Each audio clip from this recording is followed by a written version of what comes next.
Hey folks, I'm Red Monster SC, and in this video, we're going to be breaking down the Argo ATLS GEO, a new mining power suit designed to fracture and extract gemstones from both surface deposits and caves. I'll talk about what it is, how to get it, and what you need to support it, as well as my thoughts and overall feelings after putting it through its paces.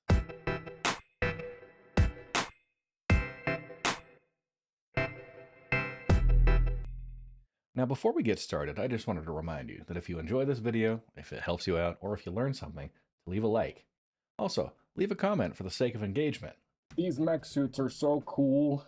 If you want to see more great content like this, subscribe and hit that notification button to be alerted anytime a new video goes live.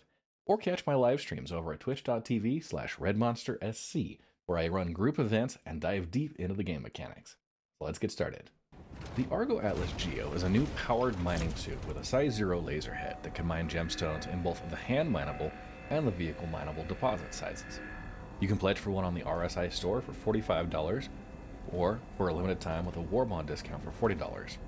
You can also buy a 2-pack with the base Atlas for $80. The Geo has a high and low power fracturing mode, which you can toggle between using the Alt-4 keybind. That allows you to switch between vehicle mining deposits and FPS mining deposits without the risk of overcharging. You can switch in and out of extraction mode using Alt-left click, which allows you to scoop up the gemstones once the deposit has been broken. There are also 4 new mining lasers which can be switched out on the Vehicle Manager app. The Atlas Geo comes base with the Lawson mining laser, while we also have the Arbor, which is stock for the GreyCat ROC. There is a size 0 Helix, which is an option, with a slightly higher power and collection rate at the cost of a narrower optimal charge window. And while there is a Hofstede size 0 mining laser available in the stores, it isn't currently compatible in the Vehicle Manager app. The Atlas Geo has a capacity of 100 gemstones in the back with the 10 Centi SCU storage container. That can be accessed at the back and either emptied in place or swapped out for a spare container, which you can purchase at any of the refinery shops. I think the coolest feature of the Atlas Geo is the jump jets that allow you to quickly maneuver across terrain or within caves. You can't redirect the direction of flight, but you can rotate to look in different directions as you're mid-flight. This jump jet has a limited charge amount, but does recharge quickly once you're on the ground. You will need a support ship to carry the Geo around, but it does conveniently fit inside smaller ships like the Drake Cutter and the Nomad.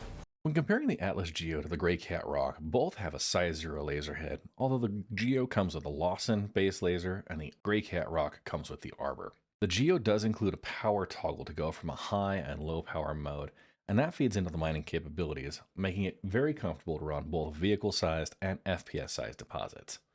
The GrayCat ROC is designed for vehicle-sized deposits, and although you can do FPS-sized deposits, you need to be very careful about power management, and you're toggling the laser off for very short periods of time. Otherwise, you're going to risk overcharging the rocks and causing them to explode. As far as ore capacity, the 10 Centi SCU from the Atlas Geo is enough to hold about 5 large deposits worth of gemstones, while the GrayCat ROC has an 80 Centi SCU, which is somewhere around the range of about 40 large deposits. Getting around in the Atlas Geo can be done by walking or using the jump jets, while the GrayCat ROC is a wheeled traversal vehicle. For the support ships that either of these vehicles will fit into, the Atlas Geo fits comfortably into the back of the Drake Cutter, the Nomad, and you'll have plenty of space in a Cutlass Black and a Misk Freelancer. The GrayCat ROC doesn't quite fit into the Drake Cutter, but does allow you to get in and out of each of those other vehicles. For the pledge price, currently at $45 compared to the GrayCat ROC with $55, and while the in-game price isn't currently known, I'd estimate it to be between 80 and 100,000 credits, where the base Atlas is at 75,000. The GrayCat ROC is available for 104,000, and I feel like you're going to see that price come in somewhere in between the base Atlas and what the GrayCat ROC is currently sitting at. And I know there's a question out there that someone in chat is dying to ask. But what about the ROC DS? And I'll be honest, nobody cares. Now, I have a couple of criticisms about the Atlas Geo, and the first is that I understand this is the initial release, but there are a couple of bugs that I've run into after putting it through a couple of mining sessions. The storage box does get stuck occasionally, which doesn't allow you to carry away the box, but you can still open and remove the contents into a backpack. The capacity also doesn't always hit the fill mark after you've used it for a while, so I've seen my Atlas Geo stop collecting at about halfway full. As well, there is an issue with the extraction laser that sometimes you get a hurricane of gemstones that are just clustered around that head. All these issues can be relieved by just pulling a fresh Atlas Geo after about 2 hours of mining, and those seem to go away at least for the short term. I also think that the Atlas Geo is unlikely to fit in some of the existing caves that are already in the verse. Due to the larger footprint of this vehicle and the tight spaces and vertical aspects in existing caves, it is going to be pretty difficult to get in and out. You may want to bring in a large tractor beam in order to manually move it up and down in those tight spaces. If I had to describe my feelings about using the Atlas Geo in 2 words, it would be this: exceptionally entertaining. The jump jets feel pretty cool to use, and I find myself smashing the spacebar out of habit even when just walking around, since it felt that good. You have great maneuverability, and I think it's a lot more forgiving than the Graycat ROC for vehicle landing, where you don't have to worry at all about ramp height and placement.